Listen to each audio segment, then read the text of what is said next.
Bonjour ou bonsoir, j'espère que vous allez bien. Alors, le troc revient à la mode, effectivement, parfois pas pour les bonnes raisons, en tout cas, de notre société, mais pour des raisons légales, en tout cas, acceptées par de nombreux États. Alors, ici, le troc, voilà, c'est donner, recevoir.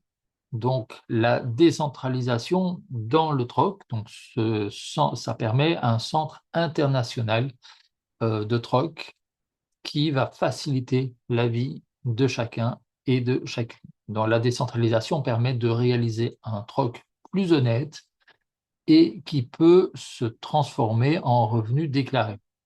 À l'heure où la création d'emplois devient difficile, où l'intelligence artificielle et les robots remplacent l'humain, où les crises et les guerres font perdre de la valeur à l'euro, au dollar, au yen, à l'heure où tout devient plus cher, l'entraide est nécessaire. Le troc, bien qu'ancien, reste une méthode fascinante et parfois nécessaire pour échanger des biens et des services.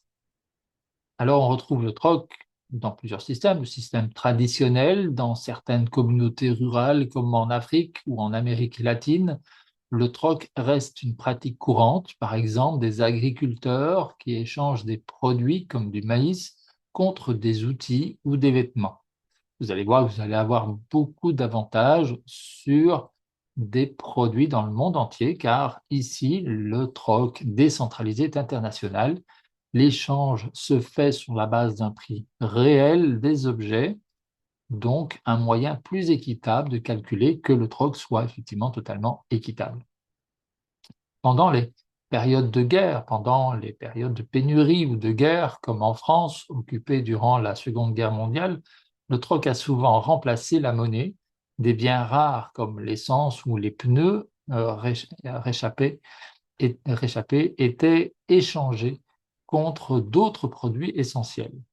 En temps de crise, la décentralisation permet aux marques de réaliser des promotions plus attractives, donc d'avoir des avantages effectivement plus intéressants et donc un échange de troc d'un objet contre un autre objet, mais encore voilà, de manière très avantageuse. Et en cas de guerre, parfois les banques ferment, en cas de grande crise, parfois les banques ferment également, donc plus moyen de récupérer son argent alors qu'on en a besoin.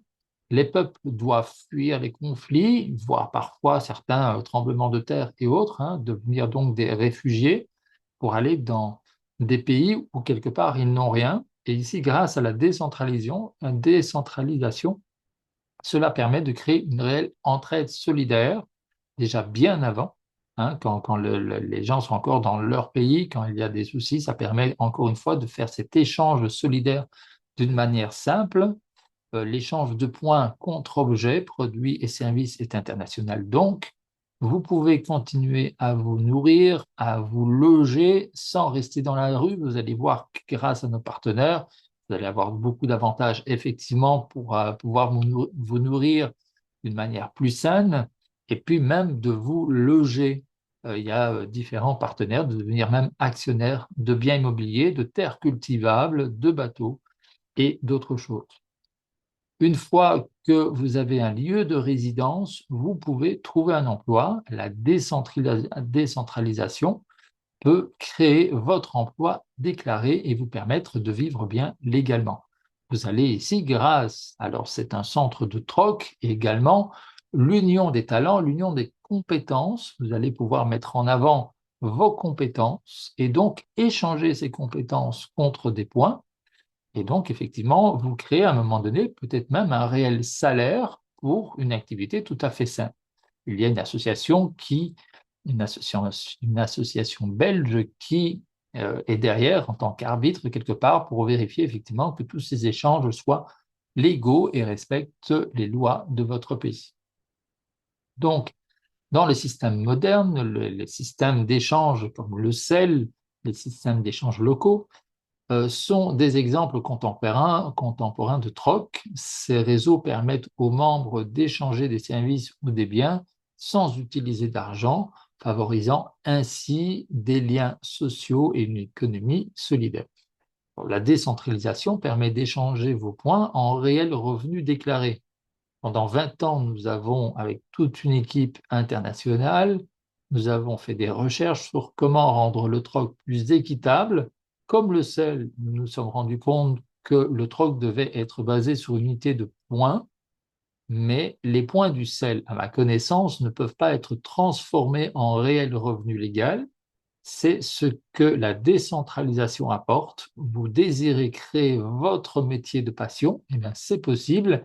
Et la formation que vous allez recevoir ici, étape par étape, va vous permettre de faire évoluer vos objectifs, de faire évoluer vos projets et également, effectivement, de créer votre métier de passion, même si vous commencez avec un mi-temps à 20 heures par semaine. Après, vous pouvez évoluer vers plus, bien sûr. Nous réfléchissons toujours à ce qu'il y ait toujours des métiers qui puissent faire évoluer la société. Parfois, vos métiers de passion servent également la société dans l'état où elle est pour l'instant également. Donc, il y a aussi donc les échanges internationaux. Dans certains cas, des pays utilisent le troc pour le commerce international, surtout lorsqu'ils ne disposent pas de devises convertibles. Par exemple, des matières premières peuvent être échangées contre des produits manufacturés. L'important ici, et c'est pour ça qu'il y a une association belge qui surveille les échanges, c'est qu'il est important de respecter les lois dans votre pays. Alors, bien sûr, difficile de connaître toutes les lois de tous les pays, c'est pour ça que nous allons organiser des interviews avec des personnes du fisc, d'Interpol, en tout cas, c'est notre volonté, des comptables, des avocats et autres, afin de mieux connaître la loi de votre pays et de pouvoir déclarer légalement vos échanges. Alors, dans certains pays, vous avez le droit à certains échanges gratuits quelque part jusqu'à un certain niveau pour vous permettre d'utiliser ces points contre des chèques cadeaux valables pour acheter de la nourriture, de vos besoins primaires. Vous avez aussi ces points que vous pouvez échanger contre des actions immobilières et apprendre à devenir propriétaire, donc pouvoir aussi répondre à un deuxième besoin primaire,